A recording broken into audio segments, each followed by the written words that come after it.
Pera aí, já pensou em realizar sua primeira venda em 24 horas no mercado digital? Olha, eu tenho um desafio para você. Se você não realizar sua primeira venda em 24 horas com o meu treinamento, onde eu mostro o passo a passo, você pode estar perdendo o seu dinheiro de volta.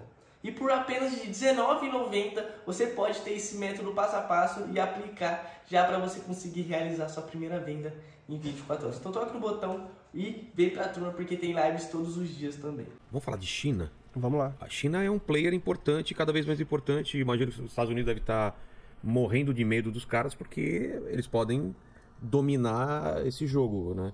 Qual é o papel da China? O que você acha que é o plano deles? Pois então, faz alguns anos que o Neil Ferguson, que é um autor americano, aliás, ele é escocês, professor de Oxford, Cambridge, eu não estou lembrado bem a universidade, mas é um cara muito conhecido, escreveu vários livros de história, até história do dinheiro, tem um bacana dele chamado Ascensão do Dinheiro, e ele cunhou um termo, já faz uns 2 ou 3 anos, de que nós estávamos na chamada Guerra Fria 2.0, uma nova Guerra Fria. Isso antes de estourar, bem antes de estourar a Rússia com a Ucrânia, né?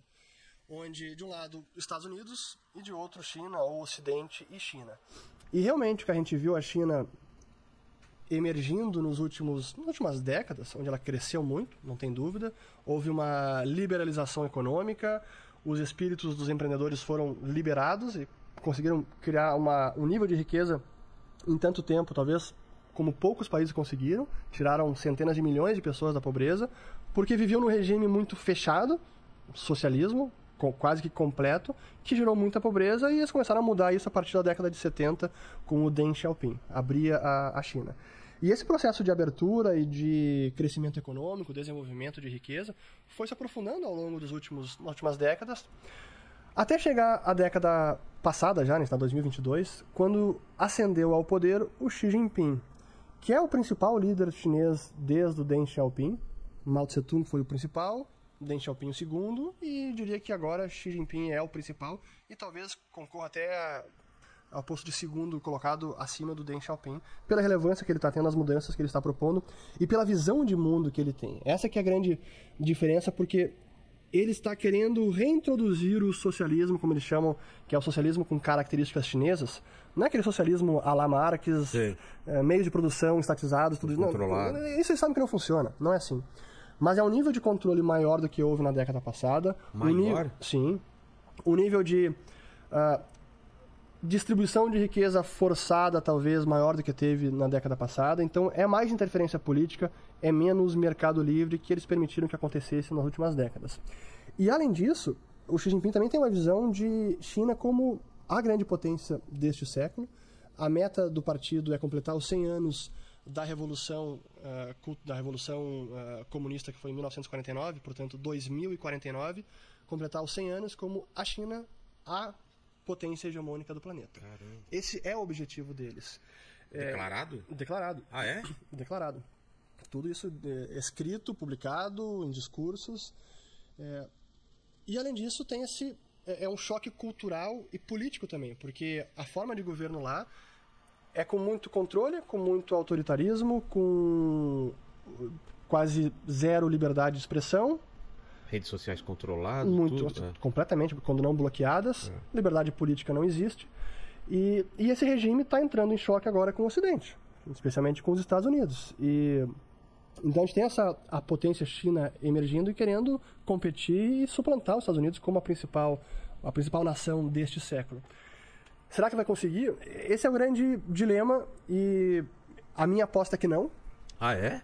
Com uma ressalva.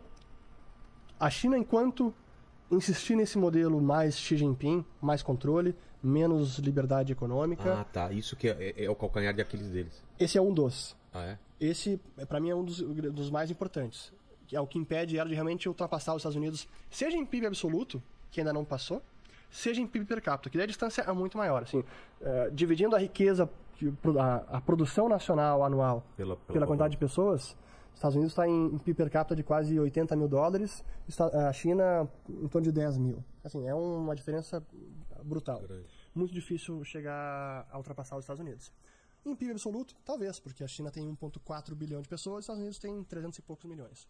O problema, e aí vem o segundo ponto, que eu digo que talvez a China não consiga ultrapassar, é que a China tem um problema demográfico maior do que os Estados Unidos. Hoje, sim, a China é maior em termos populacionais, mas é bem possível que ela já tenha atingido o seu pico populacional.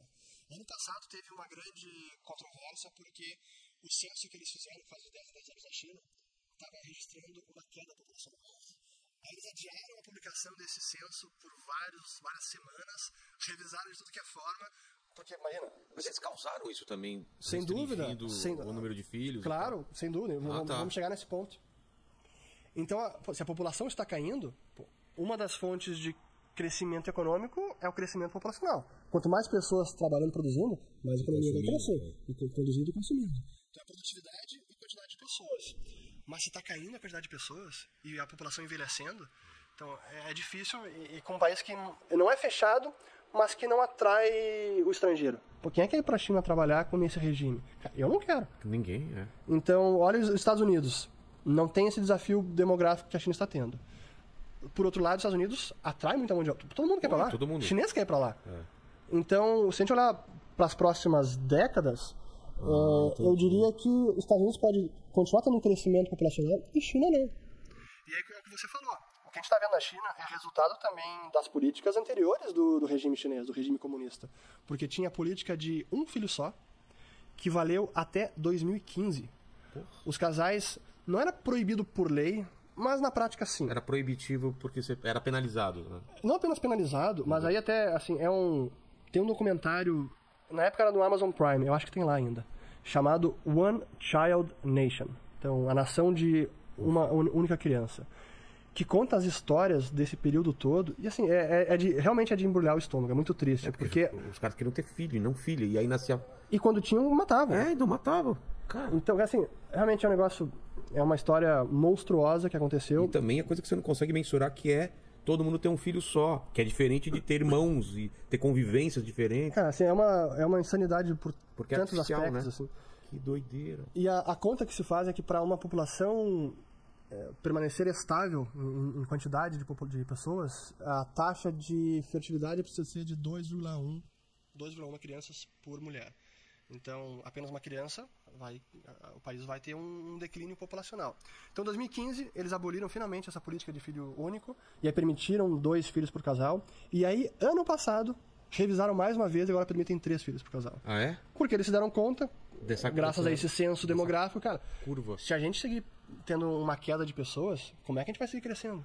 Como é que a gente vai ultrapassar os Estados Unidos? Nossa. Então esse é um grande desafio que a China tem pela frente e por isso que eu digo que não é tão simples a China ultrapassar os Estados Unidos. Menos liberdade econômica e declínio populacional. Entendi.